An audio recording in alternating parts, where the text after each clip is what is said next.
પ્રીતિ। સુરતના Khajod dumping site પર લાગેલી આગ બેકાબુ બની ગઈ છે। 42 કલાક વીતવા છતાં પણ ડમ્પિંગ સાઇટ પર આગ હજુ પણ બેકાબુ જ છે। 50 થી વધુ જવાનો દ્વારા આગને કાબૂમાં લેવા કામગીરી કરવામાં આવી રહી છે। તો અત્યાર સુધી 15 લાખ લીટરથી વધુ પાણીનો વપરાશ કરવામાં આવ્યો છે આ આગને બુઝાવવા માટે।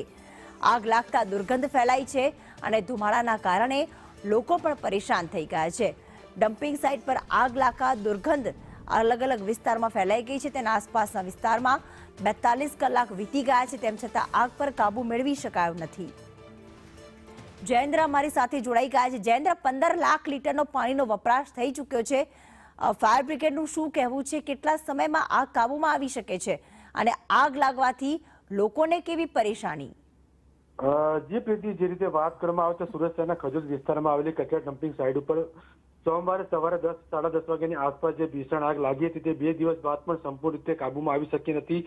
આગને કારણે ઉડતા કાળા અને ઘાટા ગોટા જે વિસ્તારમાં ફેલાયાના કારણે સ્થાનિક લોકોમાં પણ ભયનો અને ચિંતાનો માહોલ સર્જાઈ રહ્યો છે અને કચરાના ઢગલામાં લાગેલી આગ અડધા કિમી દૂરથી લોકો જોઈ શકાય છે તે ફેલાઈ પણ રહી છે, તાકે લાખો ટન કચરો સળગી હોવાનો જે છે અંદાજ સામે આવી રહ્યો છે। ત્યારે ફાયર વિભાગ એમ પણ સામે આવ્યું છે કે હાલ સમગ્ર જે ઘટનાની વાત કરવામાં તો ભીમરાડ, ભેસ્તાન, માંદરજા, ડિંડોલી, સરથાણ, મજુરા અને કુલ અન્યથી 12 જેટલી ગાડીઓ બોલાવવામાં આવી છે। વારાફરતી કુલ અત્યાર સુધીમાં 90 જેટલી ગાડીઓ બોલવાઈ ચૂકીમાં આવી છે અને 15 લાખ લીટર પાણી કરી ચૂકવામાં આવ્યું છે। 42 કલાકનો સમય વીત્યા બાદ પણ આગ કાબુમાં નથી આવ્યો। ત્યારે આને લઈને વિપક્ષે પણ ઘણા આક્ષેપો કર્યા છે। કચરા જ્યારે કૌભાંડ સામે આવ્યું હતું ત્યારે તેને સમાપ્ત કરવા માટે, એટલે કે તેને બહાર ન આવે તેની માટે આ સમગ્ર કચરો બાળવામાં આવ્યો હતો, આક્ષેપ કરવામાં આવ્યો હતો। પણ હાલ સમગ્ર બાબતે ફાયર વિભાગ દ્વારા આગ ઉપર પાણીનો મારો ચલાવી આગ ઉપર કાબુ મેળવવાનો પ્રયાસ હાથ ધરવામાં આવ્યા છે। જી આભાર જયેન્દ્ર તમામ વિગતો માટે।